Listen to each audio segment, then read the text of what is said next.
नमस्कार मित्रांनो, आपण आज Maharashtra state board of secondary and higher secondary एज्युकेशनच्या सिलेबसनुसार 9वा चॅप्टर या संबंधात डिस्कस करणार आहोत. चॅप्टरचं नाव आहे मॉर्फॉलॉजी ऑफ फ्लॉवरिंग प्लांट्स. पहिला पार्ट जो आपण डिस्कस करणार आहोत ही जी आहे दी रूट. मॉर्फॉलॉजी म्हणजे काय हे आपण सुरुवातीला समजून घेऊया. Morphology means study of external structure of plants. वनस्पतीची जी बाह्य रचना आहे त्याचा जो अभ्यास आहे त्याला मॉर्फॉलॉजी असं म्हटलं जातं. Diversity of plants based on the structure and appearance of the plant or the organism, plants are classified into the following 6 types. Herbs, these are very small plants.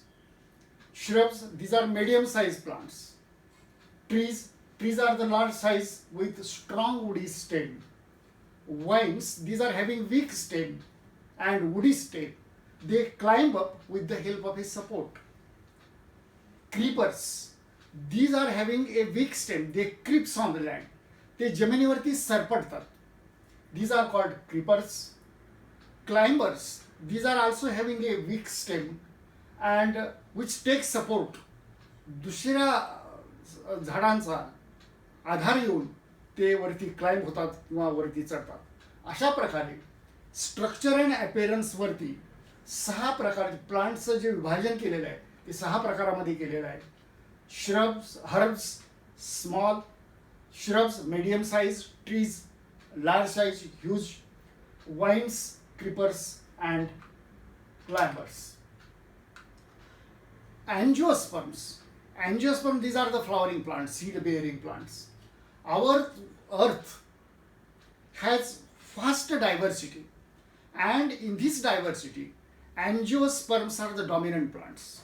तर अँजिओस्पर्म्स ह्याच्यामध्ये जास्तीत जास्त प्रमाणामध्ये आहेत. Because these angiosperms these are adjusted to the various environmental conditions. These plant show considerable variation. त्याच्यामध्ये विविधता आढळते. ही जी विविधता आहे ती आंतररचना आणि बाह्यरचना इंटरनल आणि एक्सटर्नल कॅरेक्टर्समध्ये सुद्धा तुम्हाला आढळेल. And these variations these are essential for proper functioning of the plant. Again, plants are classified into different categories or 5 categories on the basis of habitat. म्हणजे ज्या वातावरणामध्ये ज्या ठिकाणी झाडं वाढतात, वनस्पती वाढतात, त्यांचं 6 भागामध्ये विभाजन केलेलं आहे. पहिला जो ग्रुप आहे तो hydrophytes. Hydrophytes are the plants which are growing in water और दीज आर ॲक्वॅटिक प्लांट्स. पाण्यामध्ये वाढणारी झाडं किंवा पाण्याच्या जवळ वाढणारी झाडं त्याला किंवा वनस्पती त्याला आपण हायड्रोफाइट्स असं म्हणतो. Xerophytes, these plants are growing in the scarcity of water. ज्या ठिकाणी पाण्याचं शॉर्टेज आहे, कमतरता आहे, अशा ठिकाणी ही जी झाडं वाढतात किंवा वनस्पती वाढतात त्यांना आपण झिरोफाइट्स असं म्हणतो. Psammophytes, these plants are growing in the sandy soil. ज्या ठिकाणी अतिशय स्केअरसिटी आहे पाण्याची आणि ज्या ठिकाणी सँड आहे अशा ठिकाणी या वनस्पती वाढतात. These are called as psammophytes. Lithophytes, there are some plants which are growing on the rocks. खडकांवरती वाढणाऱ्या ज्या वनस्पती आहेत, छोट्या छोट्या वनस्पती असतात, तर त्यांना लिथोफाइट्स असं म्हटलेलं आहे. आणि 5वा जो ग्रुप आहे these are the halophytes. These are growing in the saline soil और these are growing in the saline water. समुद्राच्या कडेला अशा प्रकारच्या खाऱ्या जमिनीमध्ये ज्या ठिकाणी पाणी आहे, कमी पाणी आहे, अशा ठिकाणी खारं पाणी आहे त्या ठिकाणी ही हॅलोफाइट्स ही प्लांट्स वाढलेली तुम्हाला आढळतील. तर अशा प्रकारे त्याच्या हॅबिटॅटवरती वनस्पतींचं क्लासिफिकेशन केलेलं आहे. हायड्रोफाइट्स पाण्यामध्ये वाढणारी झाडं, झिरोफाइट्स पाण्याचं शॉर्टेज आहे अशा ठिकाणी वाढणारी झाडं, सामोफाइट्स सँडी सॉइलमध्ये वाढणाऱ्या वनस्पती, लिथोफाइट्स रॉक्सवरती वाढणाऱ्या वनस्पती आणि हॅलोफाइट्स ह्या खाऱ्या पाण्यामध्ये, खाऱ्या जमिनीमध्ये अशा ज्या वाढतात these are called halophytes. Classification प्लांटचं आणखी वेगळ्या प्रकारे क्लासिफिकेशन केलेलं आहे. This classification is based on the period of completion of life cycle. त्यांचा जीवनक्रम पूर्ण करण्यासाठी किती कालावधी लागतो, लाईफ सायकल पूर्ण करण्यासाठी किती कालावधी लागतो, याच्यावरती वनस्पतींचं क्लासिफिकेशन केलेलं आहे. Animals, it is a plant that is grown from the seeds. तर या वनस्पती सीड्सपासून सीड्सपासून प्रोपगेशन होतं. Mature flowers and produce seeds within 1 year. 1 वर्षामध्ये त्याचे ज्या सीड्स असतात ते जर्मिनेट होतात, वनस्पतीची वाढ होते, फुलं येतात, बिया येतात आणि ही वनस्पती नंतर मरून जाते. हे सर्व गोष्टी 1 वर्षामध्ये होतात किंवा 1 सीझनमध्ये होतात. त्याला ॲन्युअल्स असं म्हटलेलं आहे. सेकंड ग्रुप आहे बायनियल्स. These plants require, or these are the plants which require 2 years for the completion of life cycle. तर त्याची लाईफ सायकल पूर्ण होण्यासाठी 2 वर्षाचा कालावधी लागतो. पहिल्या वर्षामध्ये त्याची वाढ होते आणि दुसऱ्या वर्षी त्याला फुलं आणि फळं येऊन त्याची लाईफ सायकल पूर्ण होते. So biennials are the plants which complete their life cycle within 2 years. Perennials, these plants grow for indefinite time. For example, if you consider the example of mango, आंब्याचं उदाहरण घ्या, वडाचं उदाहरण घ्या, याची लाईफ सायकल लगेच पूर्ण होत नाही. ते जास्त कालावधीसाठी जिवंत राहू शकतात. And these plants are called as perennials. These plants, they grow for indefinite time. They have root system capable of surviving in the winter. तर त्यांची जी रूट सिस्टीम आहे ते विंटरमध्ये व्यवस्थित जगू शकते.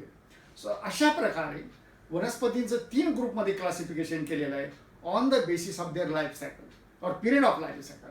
ॲन्युअल्स which complete the life cycle within 1 year, biennials which require for 2 years, perennials they grow for indefinite time.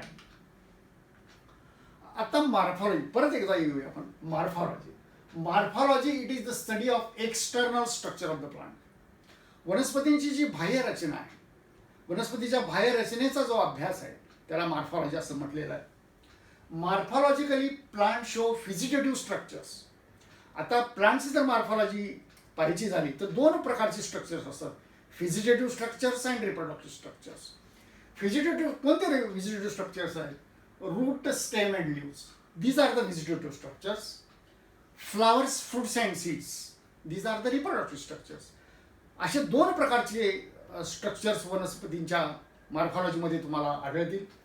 Parts of the flowering plant, vegetative structures and reproductive structures. Vegetative structures कोणकोणते आहेत? Root, stem and leaves. Reproductive structures कोणकोणते आहेत?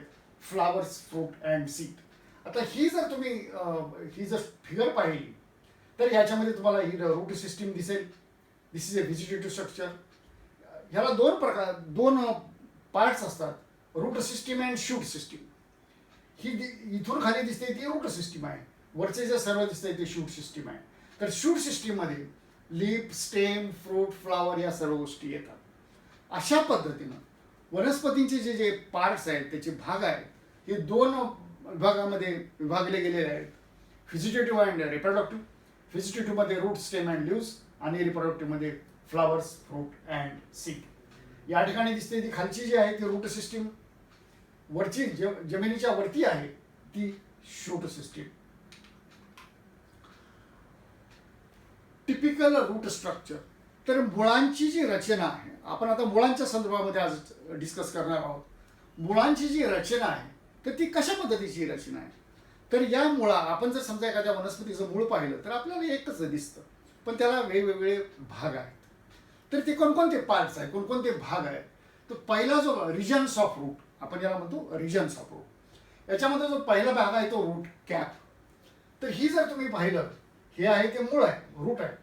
तर या ठिकाणी जे हे structure दिसतं, this is a root cap. So this root cap, root is covered at the apex by means of a thimble like ढक्कन. झाकण जसं असतं तसं हे झाकण या मुळाच्या टोकाला तुम्हाला आढळेल. This is a multicellular structure, अनेक पेशींनी बनलेलं असतं. It is made of parenchyma cells and this is called as root cap. ही दिसते ती root cap. So root cap it is present at the tip like a cover. It is made of multicellular and parenchymatous cells and it protects the internal region. तर या ठिकाणी जो भाग आहे तो मेरिस्टेमॅटिक रिजन आहे, अतिशय नाजूक भाग असतो. So root cap protects the tender apex of the root as it makes way through the soil. ज्या वेळेला रूट मूळ जमिनीमध्ये वाढतं त्यावेळेला या मेरिस्टेमॅटिक झोनचं आतल्या भागाचं संरक्षण करण्याचं काम या रूट कॅपचं आहे. So it protects the internal part. Root cap secretes a mucilage. तर हा जो रूट कॅप आहे हा म्युसिलेज म्हणजे गुळगुळीत पदार्थ तयार करतो की ज्याच्यामुळे ज्या वेळेला मूळ जमिनीमध्ये वाढत असेल त्यावेळेला त्याचं घर्षण होऊ शकत नाही किंवा त्याची वाढ सहजासहजी होऊ शकते. So root cap secretes a mucilage for lubricating passes. म्हणजे वंगन म्युसिलेज जो पार्ट आहे किंवा म्युसिलेज तयार होतं तर ते वंगन याच्या पद्धतीनं काम करतं. Cells of the root cap they show presence of starch. तर हे जे सेल्स आहेत, पेशी आहेत या रूट कॅपच्या, तर त्याच्यामध्ये स्टार्च असतं. तर या स्टार्चचा काय उपयोग होतो? It is used for gravy reception. म्हणजे खालच्या दिशेने मुळांची वाढ होण्यासाठी जे परसेप्शन आहे, ग्रॅव्हिटेशनल परसेप्शनचं काम या स्टार्चमुळं केलं जातं. बऱ्याचशा वनस्पतींमध्ये in case of majority of the plants usually single root cap is present. आता या ठिकाणी तुम्हाला सिंगल रूट कॅप दिसते, एकच रूट कॅप आहे. परंतु काही अशा वनस्पती आहेत की ज्यांच्यामध्ये एकापेक्षा जास्त रूट कॅप असू शकतात. Usually single root cap is present, but in Pandanus म्हणजे केवळा आणि स्क्रू पाईन, तर याच्यामध्ये मल्टिपल रूट कॅप्स म्हणजे एकापेक्षा जास्त अशा प्रकारच्या रूट कॅप्स या ठिकाणी असू शकतात. इन हायड्रोफाइट्स, ज्या वनस्पती पाण्यामध्ये वाढतात त्या वनस्पतीमध्ये रूट कॅप्स नसतात, तर त्या ठिकाणी रूट पॉकेट्स असतात. ते आपण नंतर पाहणार आहोत. इकॉर्निया, पिस्टिया या वनस्पतीमध्ये these plants are growing in the aquatic habitat and here instead of root cap there are root pockets. तर अशा पद्धतीनं पहिला जो पार्ट आहे तर root cap is present at the tip like a thimble म्हणजे ढक्कन किंवा झाकण. It is made of parenchymatous multicellular cells. This root cap protects the internal tissues or the meristematic zone. This root cap secretes a mucilage which is used for lubrication during growth. Cells of the root cap show starch which is used for gravity perception.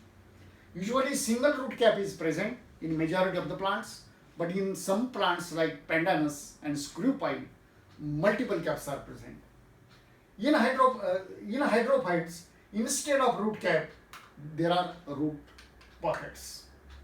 दुसरा जो part आहे मेरिस्टेमॅटिक zone. आता या ठिकाणी ही जी route cap आहे या ठिकाणी दिसतो तो मेरिस्टेमॅटिक झोन आहे. This meristematic zone, it is few millimeter above the root cap. It is called a region of cell division.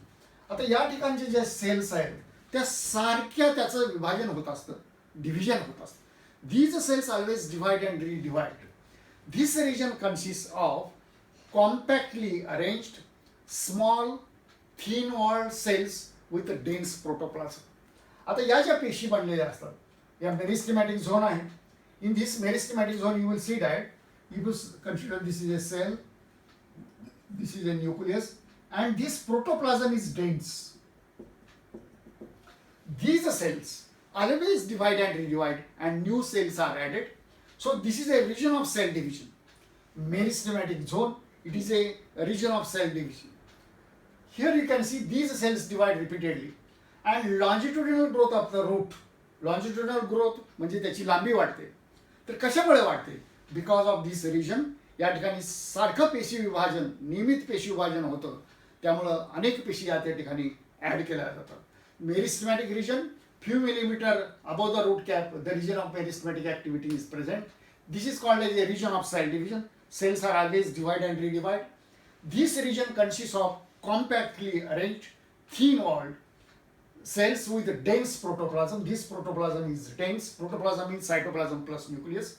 These cells divide repeatedly, and longitudinal growth, increase in length, takes place because of this region. This is the second region. Third is the region of elongation. Here you can see that. Here you see this is the region of elongation. पहिला root cap, meristematic zone and this is a region of cell elongation. It is present just about the region of cell division. Cell डिव्हिजनच्या वरचा जो भाग आहे this is a region of cell elongation.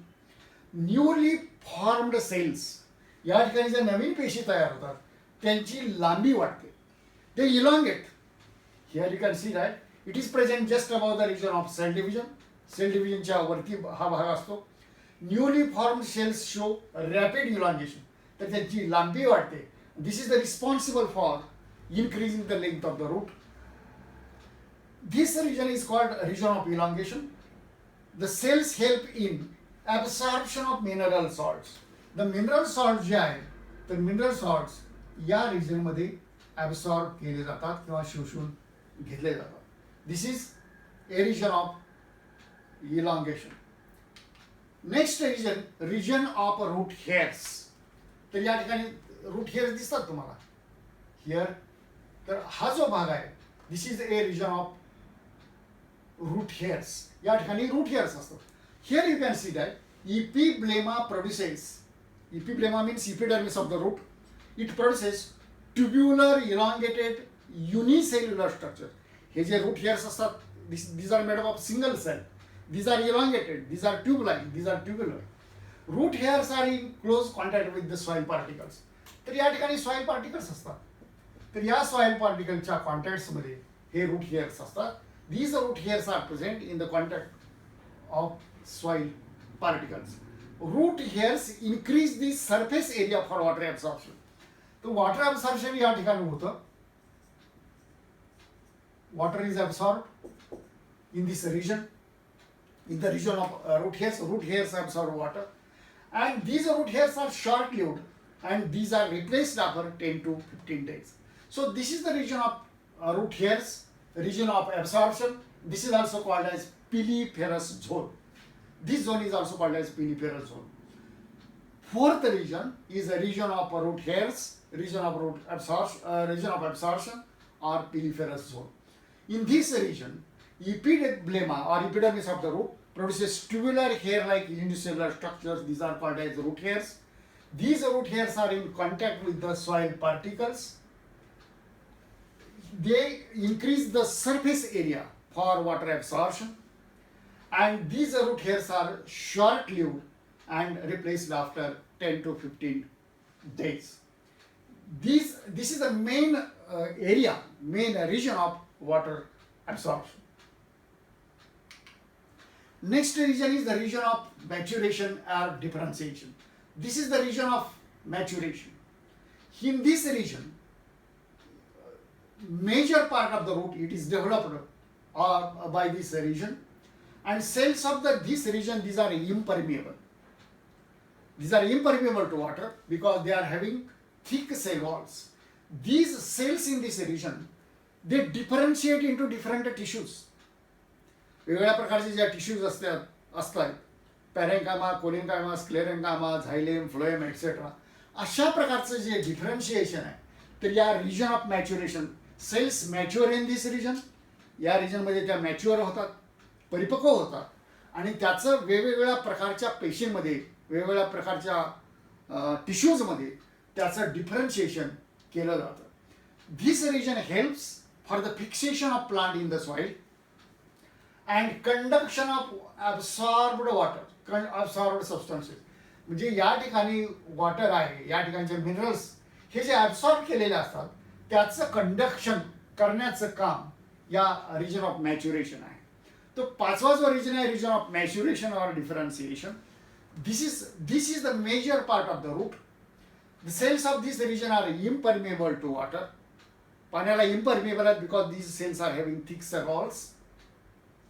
Cells undergo differentiation. या ठिकाणच्या ज्या पेशीज आहेत त्या वेगवेगळ्या पेशींमध्ये डिफरन्शिएशन होतं. The cells this region helps in fixation of plant in the soil and absorb or conduction of absorbed substances. तर या ठिकाणी मिनरल्स ॲब्सॉर्ब केले जातात, या एरियामध्ये पाणी ॲब्सॉर्ब केलं जातं. या सर्वांचं कंडक्शन करण्याचं काम या रिजन ऑफ मॅच्युरेशन्स आहे. तर असे रूटचे 5 रिजन्समध्ये डिव्हिजन केलेलं आहे किंवा विभाजन केलेलं आहे. आता मुळांची कार्य काय, फंक्शन्स काय, ते आपल्याला माहिती आहे, तरी परंतु आपण पाहूया. Fixation or anchoring of plant body in the soil. तर प्लांट बॉडी जी आहे ही जमिनीमध्ये फिक्स करण्याचं काम, अँकरिंग करण्याचं काम, धरून ठेवण्याचं काम या रूट्सचं आहे.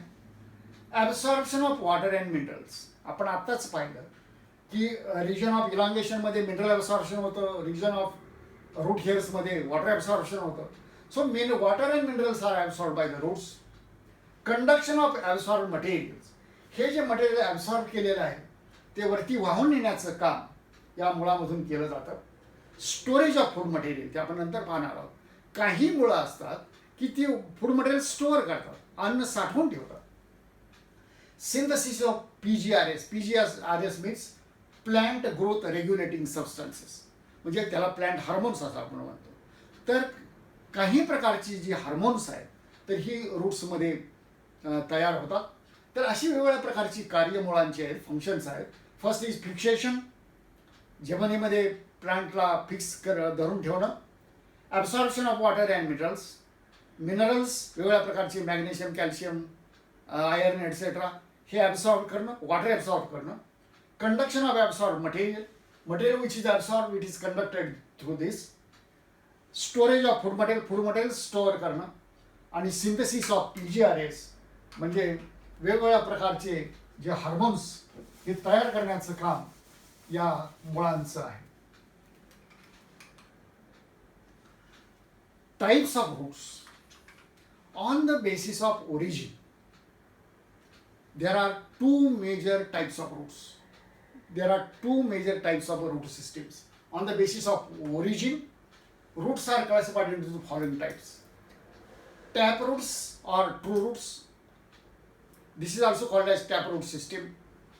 Here, in majority of the dicots, this is a tap root system. It is the important character of dicot plants. In majority of the dicot plants, radicle of the embryo during germination elongates and directly leads to the formation of root. आता या ठिकाणी हे समजा seed आहे, या seed मधून हा radical येतो.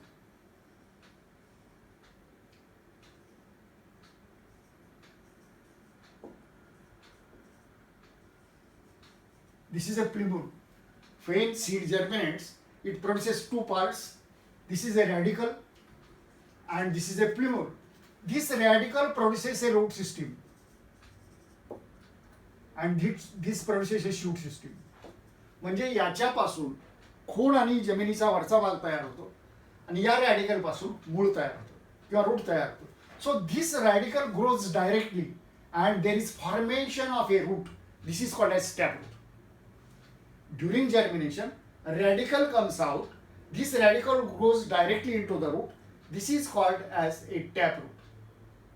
This taproot also bears lateral roots. हे जे मुख्य आहे तर त्याला लॅटरल रूट्स आहेत किंवा ह्याला प्रायमरी रूट आपण असं म्हणू शकतो. आणि या ज्या ब्रांचेस आहेत these are secondary, tertiary roots etc. So lateral roots of several order. For example, here you can see this is a primary root, this is a secondary root, and this is a tertiary root. So all these primary, secondary and tertiary all together constitute a root system. All these are lateral roots of the several order called secondary, tertiary roots etc. This is called as a taproot system. Taproot system is a characteristic feature of the dicot plants. द्विदल वनस्पती आहेत. For example, mango, banyan, pimple, etc. All these plants are the dicot plants. द्विदल वनस्पती. तर यांच्यामध्ये अशा प्रकारची टॅपरूट system तुम्हाला आढळेल. This is a characteristic feature of dicot plants. तर त्याचं महत्त्वाचं कॅरेक्टर आहे. फॉर एक्झाम्पल इथं जे एक्झाम्पल दिले आहे, मस्टर्ड म्हणजे मोहरी, पी म्हणजे वाटाणा, बीन म्हणजे घेवडा, सनफ्लॉवर म्हणजे सूर्यफूल. तर ही जी प्लांट्स आहेत mustard, pea, bean and sunflower, these are the dicot plants.